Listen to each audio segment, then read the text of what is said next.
Hey, good afternoon, everybody. It's Dave coming to you from the paddock here in Southern Maryland. It is Tuesday afternoon around 1 o'clock. Done day trading for the day.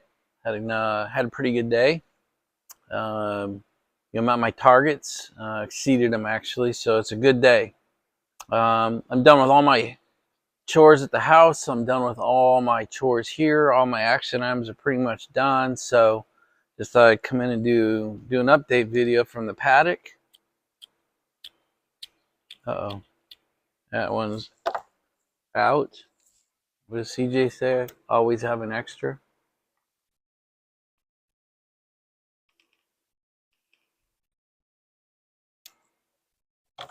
This is my last half of my last bowl of Blue Ridge.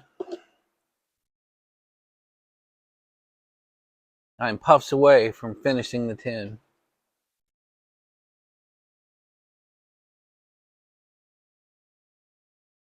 I don't have a rating system yet, but this is 2 thumbs up. My mouth loves it. This is a good tobacco. I gotta say thank you again to Garrett. It's a little boring, right? So I've said that a couple times, but it makes it a great all-day smoke. It's pretty mild. It tastes great. Great smoke. If you do 3 or 4 bowls in a row, kind of the all-day thing, it soaks into you, so it feels like it gets stronger on each bowl. So your third bowl is stronger than your first if you're doing them back to back. I recommend this. I'm at me something else I have to add in. I'm not done my eval criteria. I don't know how I'm going to rate tobaccos yet, but I've had a great conversation with Potter Piper. And we've had a lot of feedback from you guys saying how you do it. So I'm factoring all that in, but I don't have mine done yet. One of them might be, do I recommend you buy this?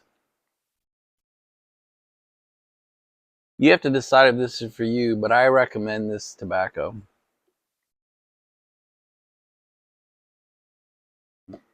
I'm kind of sad to be coming to the end of it.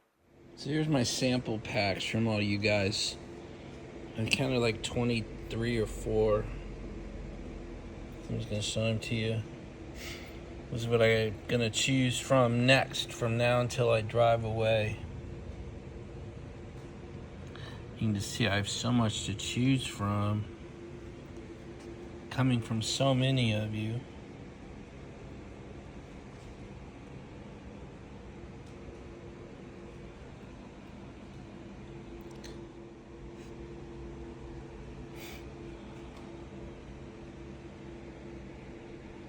So I'm gonna pick one from here and smoke it till it's gone. Take a minute so you Sasha in the paddock here with me.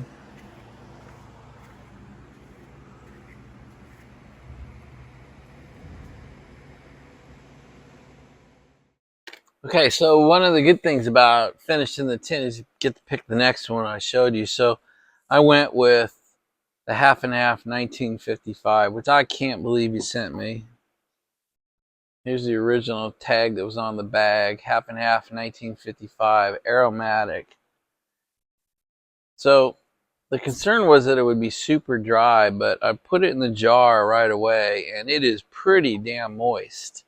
So I don't know how you stored it, but 1955 Half-n-Half. The thing I'll tell you is the jar note on it is much different than the tin note on modern Half-n-Half. It's a much sweeter, much more robust, deeper smell. I'm mainly smelling sweet. Sweet tobacco is pretty much what's coming through my palate. It's fired up.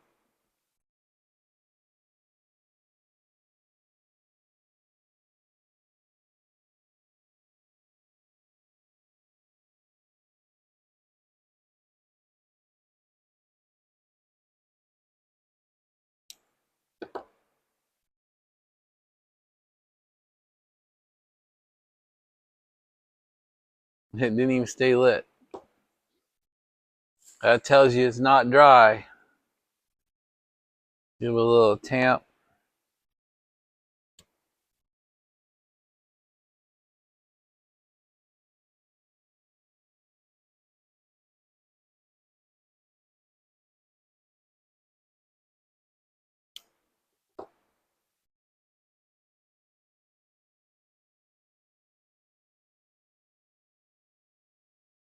Pretty good. Smoke is of medium quality. There's definitely a different taste in here. Definitely a different flavor.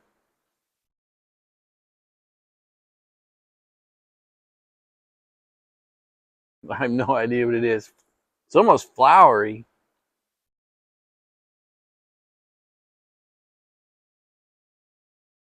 Yeah, perfumey. Now remember, I'm the idiot with the palette here.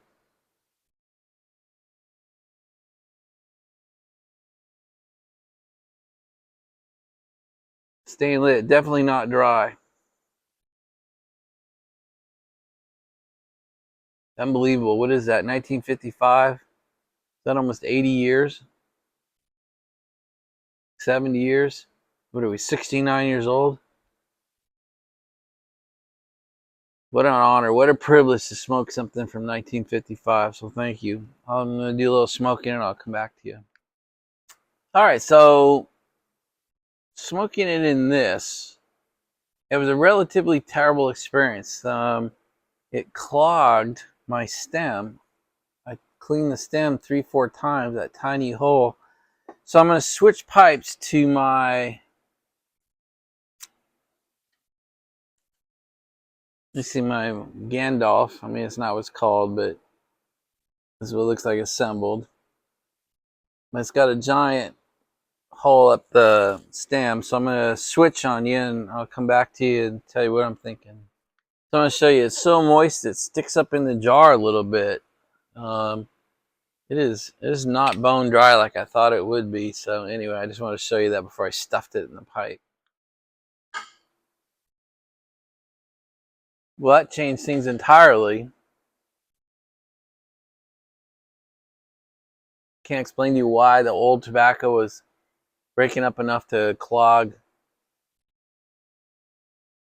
But with this wide open draw, it's actually staying quite nice.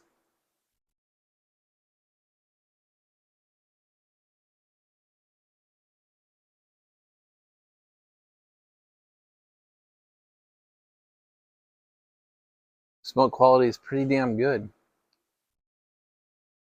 So clearly my Meerschaum pipe was throttling the tobacco.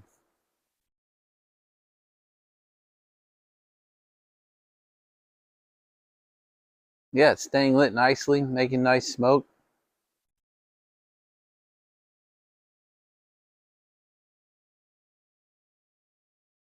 Nice and cool with the big pipe.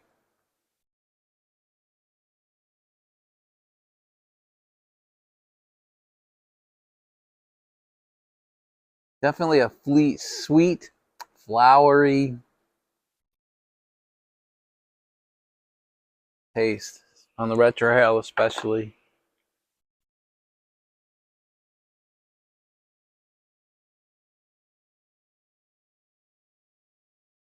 Well, it's crazy after smoking modern half and half.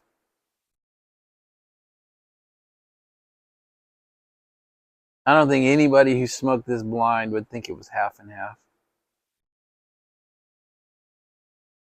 My mouth does not even find it even remotely close to a modern half and half. It's good. This is not an all-day smoke in my opinion. It's awfully flowery for me.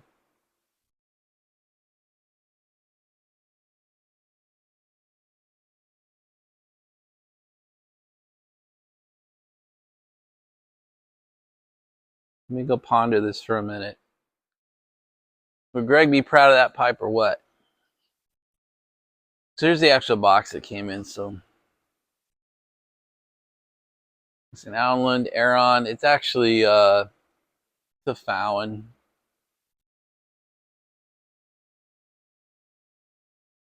It's a wonderful pipe. I hardly ever smoke it. I hardly ever smoke anything but my meerschaums. So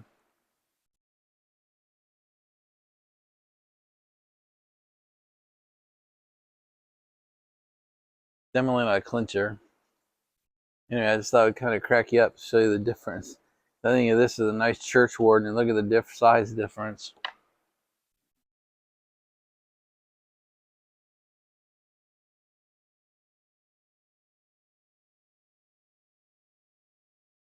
Yeah, I'm having none of the choking of the stem problem that I had with that other, with my normal meerschaum.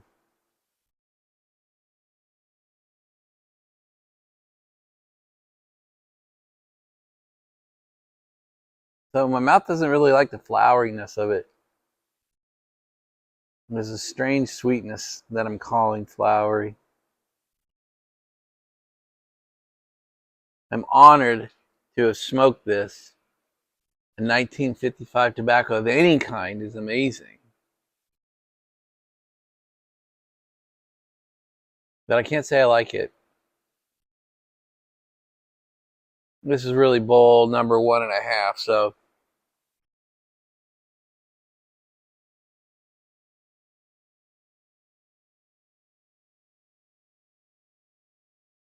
anyway, I was setting enough for about 2.5 bowls. So I'm gonna smoke this for a little bit, see if my opinion changes. So I thought I'd show you side by side. Here's 1955, and here's a modern.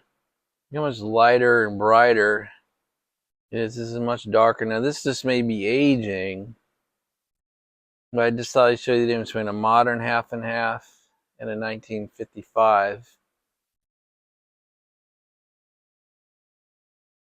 All right, guys. So I think one of the natural questions you would have, I certainly have, is how's 1955 compare to 2022?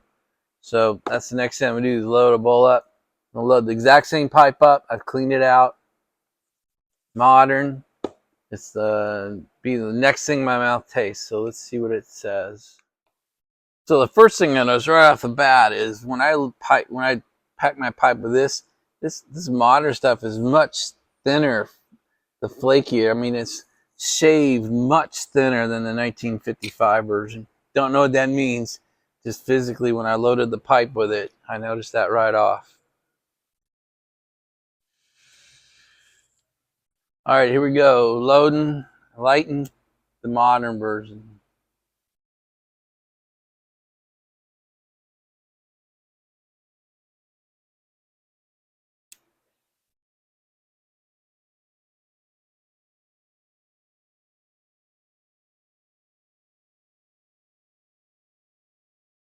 You would never call these two the same brand or same blend. Wow.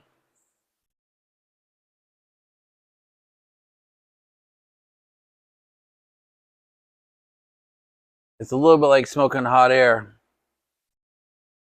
compared to the 55. Smoking the 22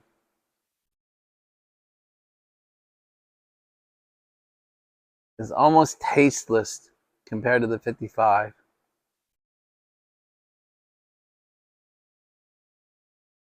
In fact, I think my taste buds might be a little scarred.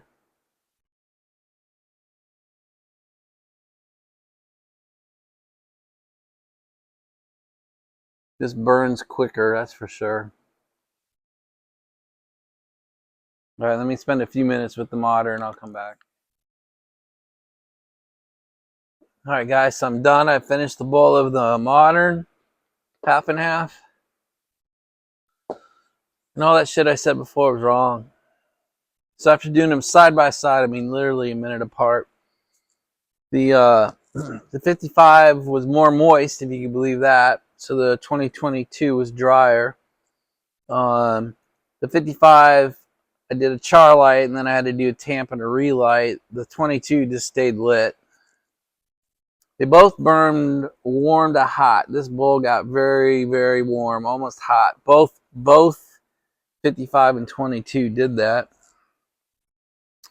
The 55 had a sweet, flowery taste. It was much stronger. The modern has a similar almost flowery taste to it, but much, much weaker. Don't know what's giving it that. You guys know the different types of tobacco far better than I do. Both burned well, both burned to the bottom of the bowl, basically without a relight.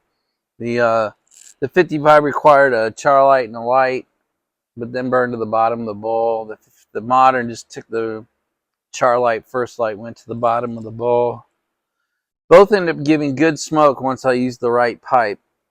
And again, the reason I chose this one is because of that giant bore, is what I would call it.